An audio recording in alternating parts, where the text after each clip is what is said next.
أشهد أن محمدا رسول الله.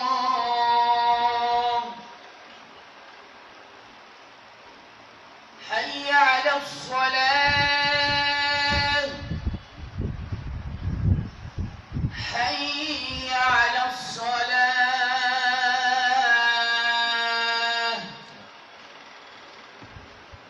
حي على الفلاح،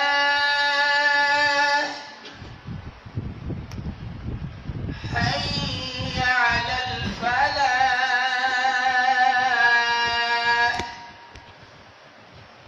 الله أكبر، الله أكبر، لا إله إلا الله.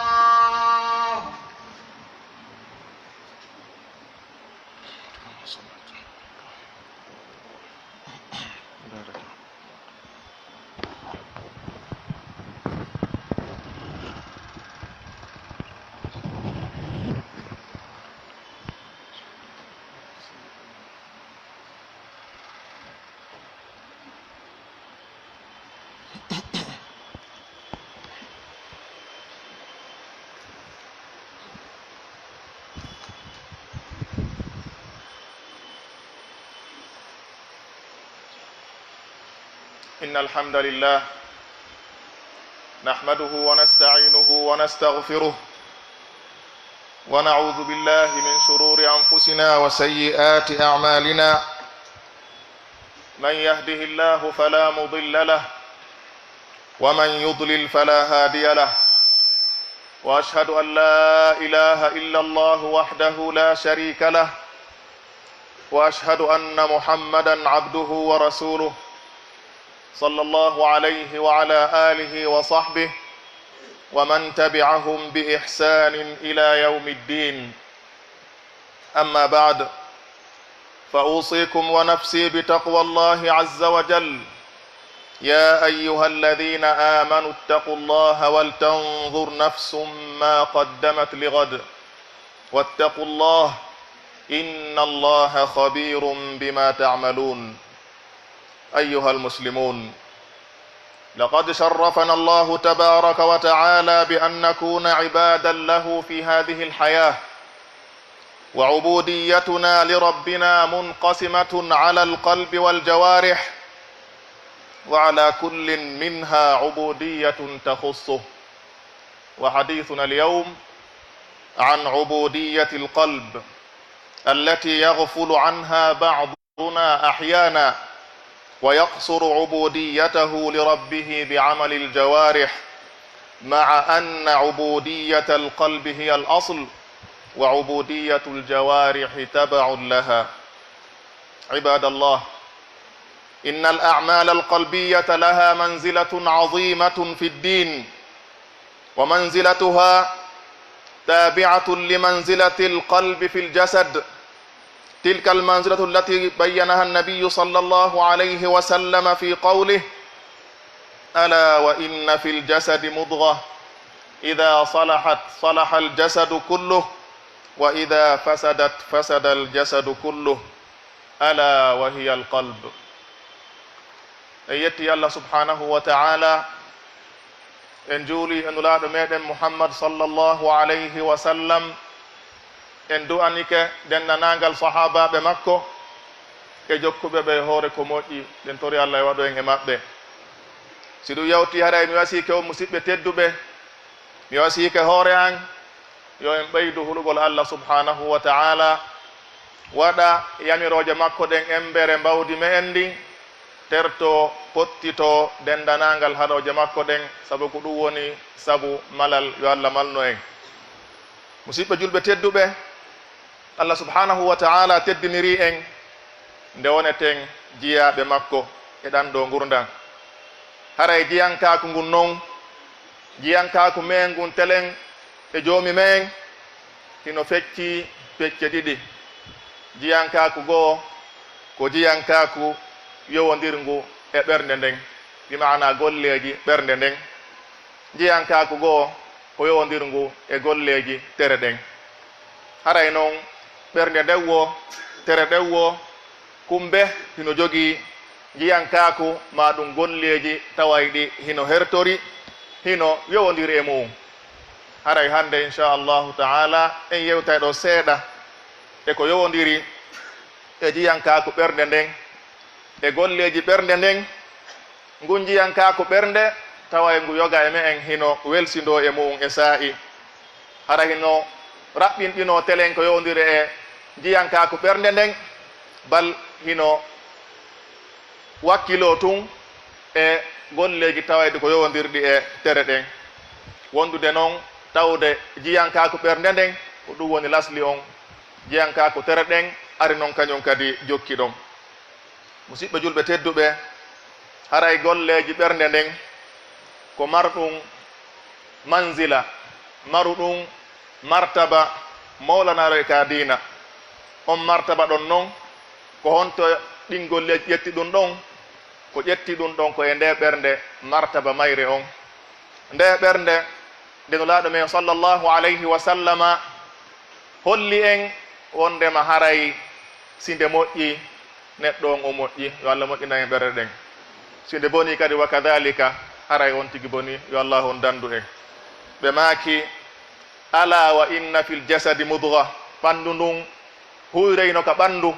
si nden ɗon nde moƴƴi ɓanndu ndun fop moƴƴay si nden ɗon kadi boni ɓanndu ndun fof kadi bonay ɓe maaki ala wa hiya al qalb nden ɗon huyre ko ɓernde nden yo allah moƴƴina en ɓerɗe men ɗen sen daari e bange goo nelaaɗo men sallllahu alayhi wa sallam holli e wondema haray ko honɗum woni ko allahu on darata e meɗen ko piigi ɗiɗi ko ɓerɗe ɗen kañum e golleji ɗin ɓe maaki inna allaha la yanduru ila suwarikum wa amwalikum walakin yanduru ila qulubikum wa amalikum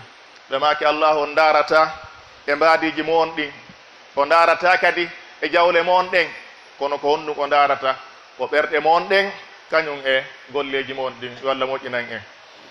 musidɓe tedduɓe haray nde ɓernde ma ɗum ɗi golleji ɓernde ne jeeya e ko hollata en hittugol ɗi himmugol ɗi tawde siɗi ñakki ma siɗi manki e golleji tere ɗen ko ɗe mawni o ko ɗe mawni ko ɗe ɗuuɗi o ko ɗe ɗuuɗi si tawi tun golle ɓernde nden manki ko ɗum woni haray golle tere ɗen fof bonay yo allahu on dandu en ƴette misal al ihlas laɓɓingol ɓernde nden laɓɓinana allah golleji ɗin ɗum ɗon ko manki e dewal wo ko manki e golle wo ko golle ɗen ɗuuɗi wo ko ɗe ɗuuɗi ko ɗe mawni wo ko ɗe mawni ɗum ɗon fof wonay haba an mansuran allahu on jaɓata yo allahu on dandu en sabu allah ko laaɓuɗo o jaɓata si wona ko laaɓi o jaɓata si wona ko laaɓanimo haray musidɓe tedduɓe hino jeeya e golleji ɓernde nden koko adi ɗen jantade ɗo laɓɓinangol allah subhanahu wa taala golleji men ɗin fof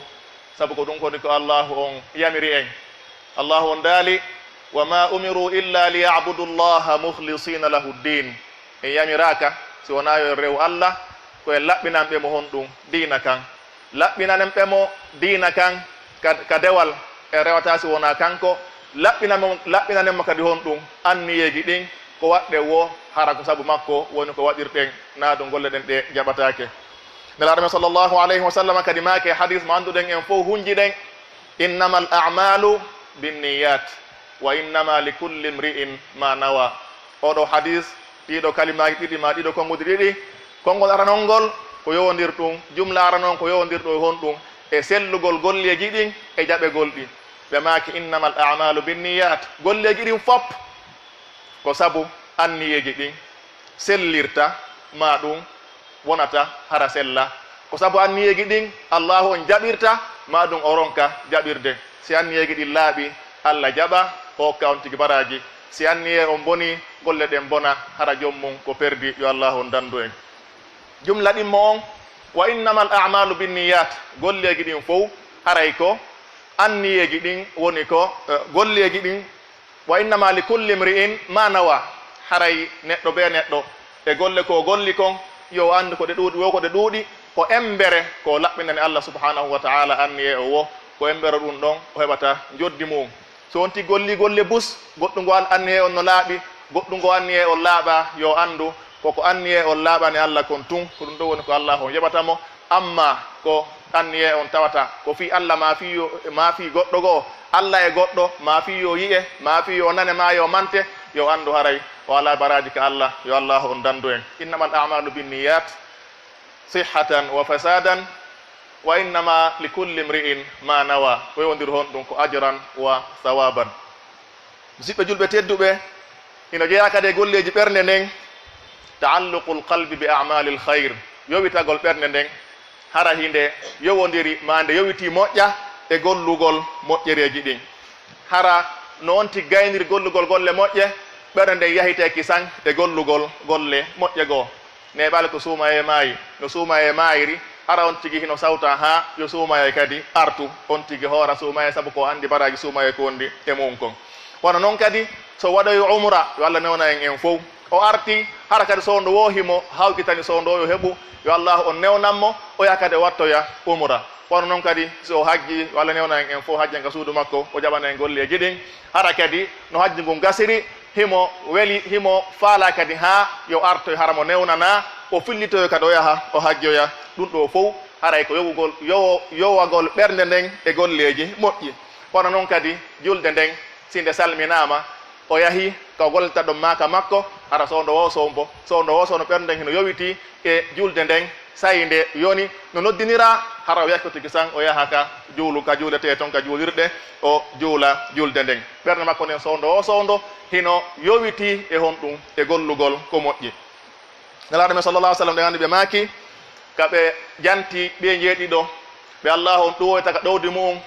ñande yawmal qiyama yo Allah waɗu en e maɓɓe ɓe janti e maɓɓe wa rajulun qalbuhu muallaqun bil masajid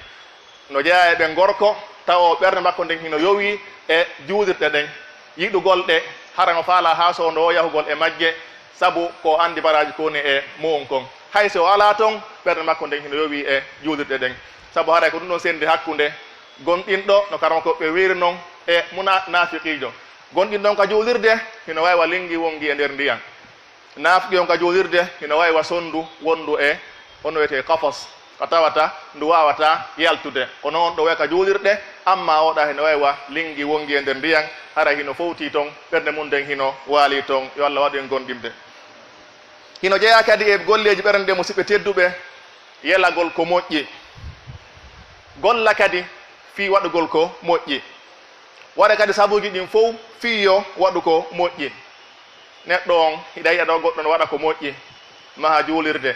ma ɗum okkora miskinaɓe waɗa ko moƴƴi an kadi hara Allah taqinanama fewndo ɗon yeloɗa fotno han kadi hara ko an wonno oɗo mo Allah on yanñani wonɗo e moƴƴade tagore nden wonɗo e nafɓude fi sabilillah hara no Allah no andi ka wonkima tigi tigi tigi tentuki si tawno hara ko an wonuno ka place oɗo an kadi waɗa en ko watta kon ma ɗum ɓuri ko waɗata kon mo kala e men hara hino yelo ɗum ɗon no yelo kañum kadi darnugol juulirde no yelo kañum kadi waɗugol labtani no yelo kañum kadi nafigol yimɓe ɓen embere nafoore ko Allahu on taqinano ɗum kon bi mana haysi o mara hara hon ɗum himo yeli Allah no andi si o heɓuno o waɗayno ko Allah subhanahu wa ta'ala yamiri kon o nafgayno ko o mari kon e ko Allah subhanahu wa ta'ala yiɗi yarli kon ɗum ɗo kadi wondude oɗo anniye laaɓuɗo oɗo anniye gonguɗo on tigi heɓay baraji golle ɗe o yeliɗen nalaare men sallllahu alayhi wa sallam Anas ibnu Malik radiallahu anhu hino filli ñande goye ɓe sento e o gaswat Tabuk guerre wannoɗo Tabuk ɓe ari ha ɓe suuti Madina ɓe ɓaɗi Madina saare Madina nden ɓe maaki inna bil madinati aqwaman ma sirtum masiran wala qata'tum wadiyan illa kanu ma'akum ɓe maaki woɓɓe hino Madina ga ko ga hakkino ɗen ɓe yawɗen waɗɗen o guerre jihad fi sabilillah ko yawɗen ɗo fop e ko tampere ko heɓɗen kon fop hiɓe kafi en e mu'um e hon ɗum e baraji ɗin sahabaɓe landiti ya rasulallah wa hum bil madina fi kala ɓe madina nelaɗo maaki wa hum bil madina habasahumul udur bi mana e madina kono ko haɗi ɓe yaha hon ɗum ko tawde ɓe heɓali feere yahugol ko tawde ɓe heeɓi ngantu ko ɗum haɗi ɓe wawa yahude tawe guerre on kono ɓerɗe maɓɓe ɗen fof hino yowiti e guerre on hiɓe yeeli kamɓe kadi siɓe heɓuno bal woɓɓe maɓɓe yawno ha wulli saabu ko ronki heɓude ko waɗɗo yaha tawoye oɗo guerre saabu oɗo anniye nelaw sa sallam holli wonde marayi ɓe kaafi kamɓe waɗoɓe jihade ɓen baraji ɗin elaɗa make hadis go kadi kala on toriɗo Allah shahada yani shahidinede fi sabilillah hara koye hoore goonga ka ɓernde saabu en suuɗata Allah hay fus kanko hay fof e watama suuɗude ɓernde men ndeng torɗa Allah hara koye hoore goonga nelaɗo maki ballagahu llahu manazila shuhada wa in mata ala firashi allahu on yottinaymo darajaji shahidinaɓe ɓen hay si tawi noon koka tumbo danki makko maka hoore danki makko woni ko o faati saabu haray anniye moƴƴuɗo on e wotingol hoore mum waɗugol ko moƴƴi yelo ko moƴƴi anniyo no heɓiri feere waɗugol ko moƴƴi on tigi waɗay on tigi heɓa baraji saabu ɗum ɗon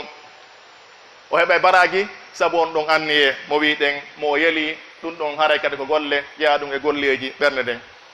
no jeeya kadi e golleji ɓernde nden musidɓe tedduɓe yiɗugol Allah yiɗa annabijo on sallllahu alayhi wa sallam yelo hawrugo e nulaɗo sallllahu alayhi wa sallam tawi nulaɗo janta o hara on tigi no sawtaɓe hino yelo fotuno hara hino wonduno e nulaɗo hara kankadi ko sahabajo jeeyaɗo e sahabaɓe nulaɗo sallllahu alayhi wa sallam ɓen nulaɗo maki min ashaddi ummati li hubban nasun yakununa ba'di yawaddu ahaduhum law ra'ani bi ahlihi wa mali ɓe maki no jeeya e ɓurɓe lan yiɗude e mofte an ɗen yimɓe taw aroyeɓe ɓaawo an hara gooto e maɓɓe hino yeli hino yiɗi hara simo wawno o sottirano jawle makko ɗen fof e ɓeygureji makko ɗin fof fiyo o yi an min ashaddi nnasi hubban li min ashaddi ummati li hubban nasun yakununa ba'di yawaddu ahaduhum law ra'ani bi ahlihi wa mali hara himo yeli simo wawno feere sottugol o waɗa ko wawi kon fop fiyo o yi an o wonda e an o wona sahabajo an hara o waɗayno nelaw sa sallam ɗe gandi kadi hadis mo anas radiallahu anhu filli kadi goɗɗo arno landiɓe o wiɓe ya rasulallah mata saa ko honde say dargal ngal daroto nela o landimo on ɗum ma adatta laha ko honno ŋeɓɓanɗa ngal dargal si ngal darike gorko o wi on ɗum hubbullahi wa rasuli komi yiɗanigol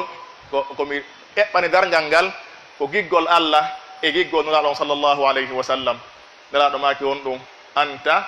maa man ahbabta eɗen andi oɗo hadis kadi anta maa man ahbabta bi mana ende yawma alqiyama an e maɓɓe ko an e ɓeɗo woni ko wondoyta ɓeyɗi Allah ɓeyɗinoɗa ɗon ɓeɗo sikki ala koko aljannaji towɗi woni ko wonoyta en fof ko ɗum yeli ɗen hara yiɗen Allah yiɗen annabigo sallllahu alayhi wa sallam hara e noon mande giggol ngol koyo on tigui jokkuɓe ñantinaɓe e kala ko ɓe yamiri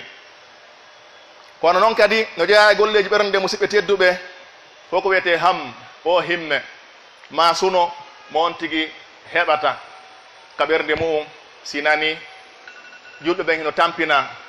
ka woni wonon e aduna on eɗen andi nokkeli goo hara hiɓe doola toon hiɓe soñdia hiɓe lette ɓe raɗe e golle e cuuɗi maɓɓe hiɓe sunne ɓe waɗe piiji buy ɗen andi Palestine no ɗo ɗen andi Burma ɗen jangga so ɗo e journée ko julɓe tampina ndem on mettedi ko heɓata ɗon on ɗon suno ko heɓata ɗon ɗum ɗon kadi ko jeeya ɗum e golleji ɓernde nde Allah subhanahu wa ta'ala maɗe Allah subhanahu wa ta'ala yoɓatama e mu'um kono noon kadi nde on tigui sunoto e ɗimmoɓe mum ɓe wondi ɓen kawteɗen ɗimmoɓe mum nde mo yiyata hara ɓen no raɓɓidine ko yowdiri e haqqi Allah subhanahu wa ta'ala on ɓe weltinidalan ka dina maɓɓe wondude e laaɓal ngol ɓe reedu o laaɓana ɓe reedu e hoore ñeeñal e hoore teddungal e hoore waɗugol doyi ma dalika so yi tumi ɓe oño hara ɗum hino ŋaŋamo ɗum hino satta e makko ɗum hino waɗa ha o suno ka ɓerde makko nalaɗema sallllahu alih wa sallam ɓe maaki ma yusibu lmumina min nasabin wala wasab wala hammin wala husn wala adan wala gammin hatta shawkati yushakuha illa kaffara allahu biha min khataya ɓe holle oɗo hadith kala ko heeɓi julɗo on gila e immorde e tampere ma ɗum mettendi ma ɗum suno ma lorra hay ko o yuwoto e yuwande Allah subhanahu wa ta'ala montiranaymo sabu ɗum ɗon on ɗum boneji makko ɗin no jeeya kadi e golleji ɓernde musidɓe tedduɓe añugol ko boni kon añira ɗum ɗon on ɗum ɓernde nden haray ɗe renti piiji buyno wadde no wuriɗen no gila ka men ɗo ha hen fof eɓe wonduɗen ɓe boneji ko woni e waɗude zina yarugol beere e kala de e ñamgol riba e dendanangal goopi ko on tigi renti kon haray on tigi no yamira hon ɗum aqalli chey ko ɓuri fanɗude kon ko ɓuri lowde kon yo on tigi añir ɗum ɗo ka ɓerde makko wona yo taw hara hino hawranimo ma hara haaji makko ala e mum nelaɗo men sallllahu alayhi wa sallam ɓe maaki man ra'a minkum munkaran falyughayyirhu biyadi fa in lam yastati fa bilisani fa in lam yastati fa biqalbi wa dhalika adafu liman ɓe ma kala on yiwɗo e mo on ko aña bone yo on tigi sansir ɗum ɗon on ɗum junngo makko ngon simo waawi si o wawata o sansira on ɗum ɗengal makko ngal o waajagol laaɓana reedu si o wawata o laaɓi hon ɗum o sansira ɗum ɗon hon ɗum o añira ɗum ɗon bimana ɓernde makko nden hara allah ko seede ɗum ɗon hino mettimo hawranamo ka ɓernde makko ɗum ɗon haraymo kala e men hino ɗaɓɓira ɗum ɗon telemma boneji sakitiɗi wonɗe waɗude fewdo ɗo e zamanu men on ɗin yo taw hara on tigi ko fanɗi wo ko fanɗi on tigi no añiri ɗum ɗon ɓernde mum nden amma en ko on tigi wawi kon biyadihi ko ka on tigi laami ton tawaɓe ko ley koyɗe makko woni bilisanihi ɗengal makko ngal waajagol embere ko on tigi wawi kon kadi so on tigi wawata ɗiɗo fof bi qalbihi on hay goto ronkata ɗum ɗon ko ɗum waɗɓe maaki wa dhalika adafu l iman no jeeya kadi e golleji ɓernɗe musidɓe tedduɓe mahabbatul muslimin yiɗugol julɓe ɓen yalanoɓe ko moƴƴi aña kadi kala ko tawata ko boni añanaɓe ɗum ɗon kadi wono tawiri on tigi no yiɗani hoore mum ko moƴƴi no añani hoore mum kala ko boni on tigi yiɗirana noon kadi julɓe heddiɓe ɓen saabu haray wona gomɗinɗo gomɗinal timmugal on tawowo yiɗanta siɓɓe mum ɓen konko yiɗani hoore makko immorde e moƴƴere o añanaɓe kadi konko añani hoore makko immorde e bone nela sa sallam ɗen andi ɓe maake hadis kadi mo annduɗen la yuminu ahadukum hatta yuhibba li akhihi ma yuhibbu li nafsi hay goto emen gomɗinta gomɗinal timmugal ha on tigi yiɗana musidɗo mum on o yiɗana siɓɓe makko ɓen konko yiɗani hoore makko ɗum ɗo kadi haray ko golle ɓerdeyankoje ɗe on tigi duwa gollirde bela jaw allah subhanahu wa taala yoɓumo ko moƴƴi yo allahu newnan en no jeeya kadi e golleji ɓernde musidɓe tedduɓe tathirul qalbe laɓɓingol ɓernde nden telen ko yowodiri e siɓɓe men julɓe ɓen hara ngaygo ala toon heqdu ala toon gañanadi ala toon ɗum ɗon fof hara ala wonanayi ɗum ɗon hay goto e gomɗinɓe ɓen saabu ɗum ɗon haray ko jeeya ɗum e golleji ɓurɗi moƴƴude mo sifitori noon haray himo jeeya e ɓurɓe moƴƴude yimɓe ɓen nelaɗo men sallllahu alayhi wa sallam ɓe landano ayu nnasi afdal ko hombo yimɓe ɓen ɓuuri moƴƴude nelaɗo maaki kullu mahmumi l qalbi saduqi lisan ɓe mak kala on laaɓuɗo ɓernde gonguɗo ɗengal hara ko gonga woni ko o wowlata sahaba ɓe landi saduqu lisan naarifu wowlowo gonga ɗum ɗo meɗen andi fama mahmumul qalbe ko hom ɗum woni laaɓuɗo ɓernde nelaɗo maaki huwa taqiyu naqiy la ithma fihi wala bagya wala ghilla wala hasad ɓe holli wondema haray ko on ɗum woni joom ɓernde laaɓude ko on hulɗo allah laaɓuɗo ɓernde nde bakkato ala e mum ɓernde nde bewre ala e mum ɓernde nde gañanandi ala e mum nde haasidi ala e mum ko nde ɗo woni ɓernde laaɓude ɓernde hisunde si neɗɗo on sifori ni haray himo jeeya e ɓurɓe moƴƴude yimɓe ɓen yo allah waɗu e maɓɓe hono noon kadi hisugol ɓernde nden telemma e julɓe ɓen ino jeeya e ko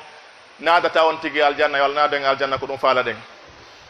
abdoullah ibne amar ibne al as radiallahu anhu o fillike ma anas ibnu malik radiallahu anhu o fillike wondema harɓe tooli ganduɗa sallllahu alih w sallam kamɓe sahaba ɓen laabi tati fiyo raɓɓiɗo raɓɓin ɗinngol balle tati laabi tati jokkodirɗi nelaɗo so ndo maka rewa e mo joni gorko jeeyaɗo yimɓe aljanna gorko rewa ɗon feƴƴa laabi ɗimmon ɗum kadi nafsu on tigui kadi rewi ɗon o feƴƴi tammon ɗum kadi on tigui o rewi ɗon o feƴƴi sahabajo goto abdoullah ibnu omar o immi o yahi ka oɗo o jokkitimo ɓay woni laabi tati o ɗaɓɓirimo yo o koɗomo fiitum hon ɗum yo andu ko secret hon ɗum oɗo wondi noka sara o walay jolude noka sara o ñallay hotude noka sara o waɗa e moƴƴireji buy ko tawata yimɓe ɓen anda oɗo yahi ɗaɓɓirimo yo hoɗu yo o ɗaɓɓirimo hoɗugol ka makko yo wernumo ka makko embere o woni ɗon fi yo qissa on yo raɓɓi ɗum o woni ɗon ha o wattani yila e nder jemmaji ɗi no gasara o jemma ñande o ñande immoto juula ha o yi'aali fus ko tawata oya hino serti e heddiɓe ɓen o yi'aali hay fuy ko tawata ono serti heddiɓe ɓen immagol juula mbasi ko nande ɗin piiji ɓay woni dumunne